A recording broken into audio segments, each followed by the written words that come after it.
दुपारी 1:15 वाजता ते आले होते, 2:30 वाजता. त्यांचा हार्ट रेट वाढलेला होता, 115 होता, डोका जड होता, पल्स नंतर त्यांचा श्वासाचा प्रकरण पण जास्त होता, 28 होता, छातीत दुखत होता. तर आम्ही जे काही टेस्ट करायचे होते ते केले. डॉक्टर सुरेश विजन कार्डिओलॉजिस्ट आहेत, ते तेव्हाच आले. त्यांनी त्यांना बघितलं आणि निर्णय घेतला की यांना ICUमध्ये मॉनिटरवरती हे करायला ॲडमिट करायला सांगितलं. आम्ही लगेच त्यांना ICUमध्ये घेऊन गेलो. जे काय औषधं सुरू करायची होती ते आम्ही औषधं सुरू केलं. ते टेस्ट काल पण आले. आज आम्ही निर्णय घेतलं. डॉक्टर सुरेश विजन हे कार्डिओलॉजिस्ट आहेत, यांनी निर्णय घेतलं. आम्ही 2 ओपिनियन घेतलं, डॉक्टर नितीन गोखले आणि डॉक्टर भावेश वजीरदार. सर्वांनी निर्णय घेतला की आपल्याला अँजिओ करावं लागणार आहे, गरजेचं आहे. कारण आम्ही जे काल संध्याकाळी CT करोनरी अँजिओ घेतलं होतं त्यात कॅल्शियम स्कोअर एकदम जास्त होतं. जरा मला संपवून द्या.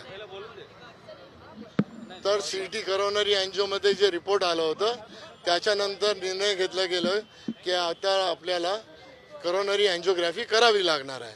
आणि आज आत्ता आम्ही करोनरी अँजिओग्राफी संपवलं. डॉक्टर सुरेश विजन अँजिओग्राफीचा रिपोर्ट आणि जे काय आहे ते तुम्हाला समजवतील. नंतर पुढे बघू काय बोलायचं. डिस्चार्ज कधी मिळणार आहे? डिस्चार्ज पहिले जे आहे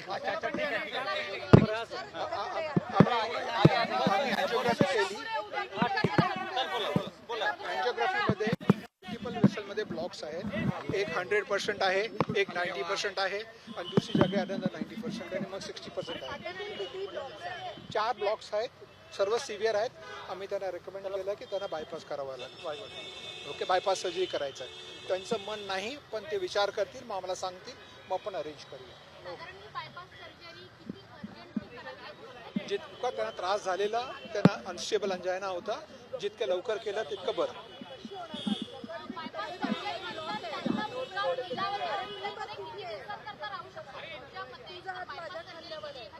बायपास केलं तर बायपासच्या नंतर करीबन 7 दिवस तर राहतात हॉस्पिटलमध्ये. डिस्चार्ज कधी करणार? त्याला एक त्यांना निर्णय घेऊ द्या काय करायचं आहे. एक आहे बायपास केलं तर मग आम्ही सर्जनला बोलावणार, मग अरेंज करणार. तर 10-15 मिनिटं लागणार. त्यांची प्रिव्हियस काही मेडिकल हिस्ट्री आहे का? प्रिव्हियस मेडिकल हिस्ट्रीमध्ये काय काय 15 वर्षापूर्वी 2 स्टेंट लावलेले ब्रिज कँडी हॉस्पिटलमध्ये. ते स्टेंट बरे आहेत, तिकडे काय प्रॉब्लेम नाही.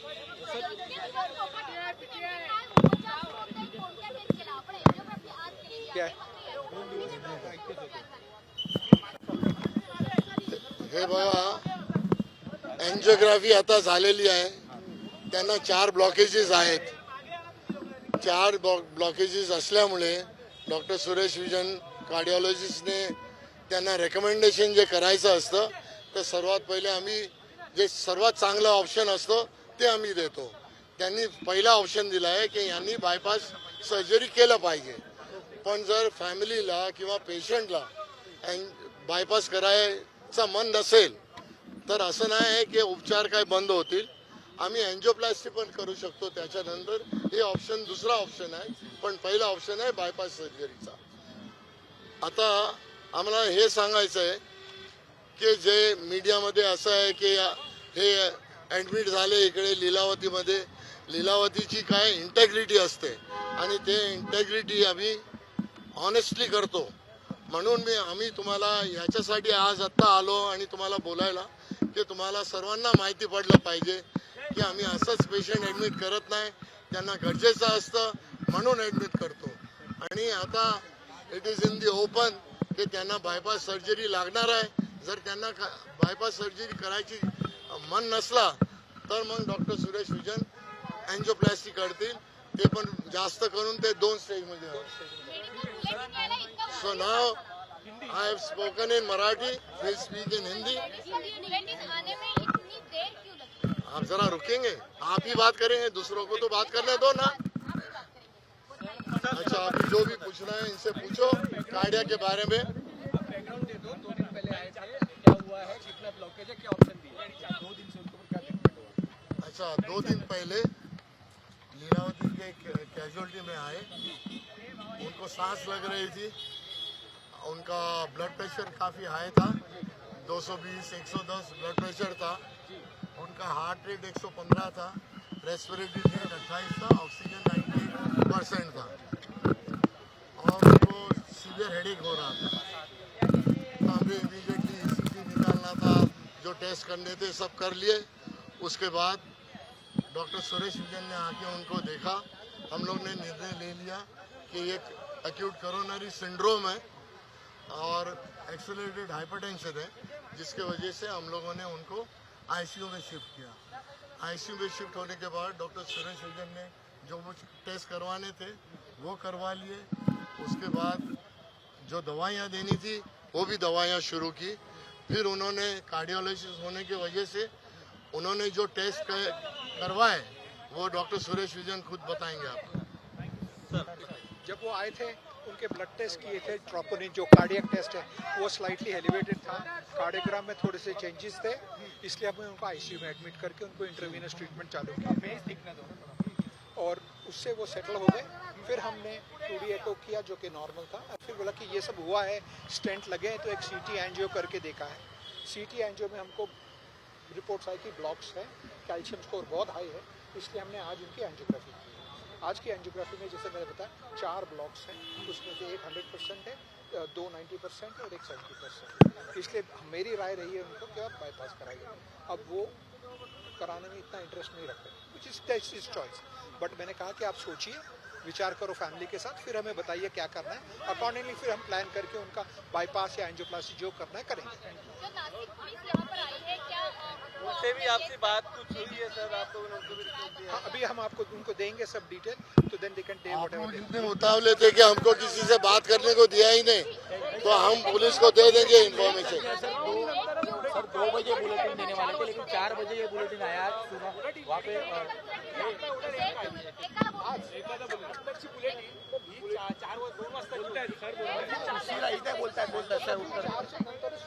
सर बोला देखो, आप अग्रेसिव होके है ना, सवाल नहीं पूछना, हम इधर से उठ के चले जाएंगे।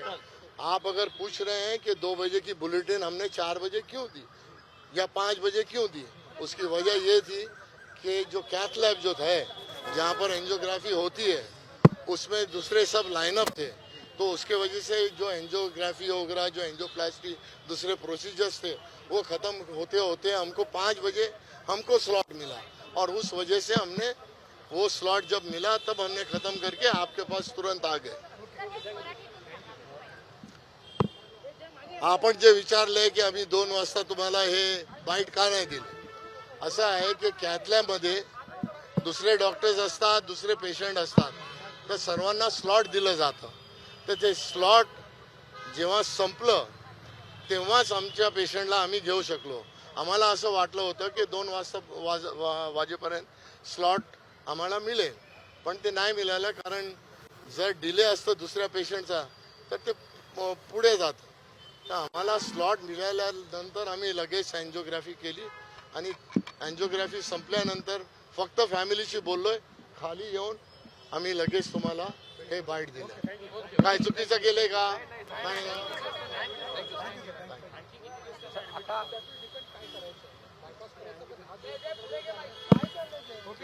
आता ऐसा है कि आप लोग पूछ रहे हैं कि कितने दिन जाने वाले हैं।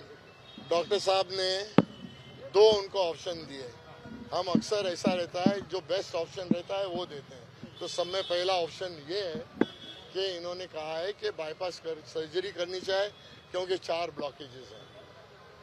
अगर मरीज चाहता है कि मुझे बाईपास नहीं करना है तो हमको उसको दूसरा बेस्ट ऑप्शन देना पड़ता है, जो डॉक्टर साहब ने दे दिया है कि हम एंजियोप्लास्टी कर सकते हैं और वो 2 स्टेज में होगा। अब उनके ऊपर डिसीजन है कि वो कौन सी सर्जरी, क्योंकि हमको उनसे कंसेंट लेना पड़ता है ना, हम तो ज़बरदस्ती नहीं कर सकते। तो अगर उन्होंने कहा कि बाईपास सर्जरी करनी है तो बाईपास सर्जरी के लिए तैयारी होगी, बाईपास सर्जरी होगी। हो सकता है 3 महीने भी हॉस्पिटल में जाए, 3 हफ्ते भी जाए या 1 महीना भी जाए, या हो सकता है 10 दिन घर चले जाए, क्योंकि उनके दूसरे अगर बीमारियां रहते हैं तो पेशेंट कैसा रिकवर होता है उसके ऊपर। सर मराठी अगर आप कहते हैं कि एंजियोप्लास्टी करनी है तो उसको कितने दिन जाएंगे, तो एंजियोप्लास्टी करने में भी 2 स्टेजेस में करनी पड़ती है, तो उसके लिए भी वक्त चला जाएगा। तो आप ये इजीली समझ लो कि 2 हफ्ते से 3 हफ्ते लग सकते हैं हॉस्पिटल में। नासिक पुलिस को भी सर सब कुछ जानकारियाँ दिया गया। हम अभी देंगे, क्योंकि आपने हमको वक्त ही नहीं दिया उनको जानकारी देने के लिए। Thank you.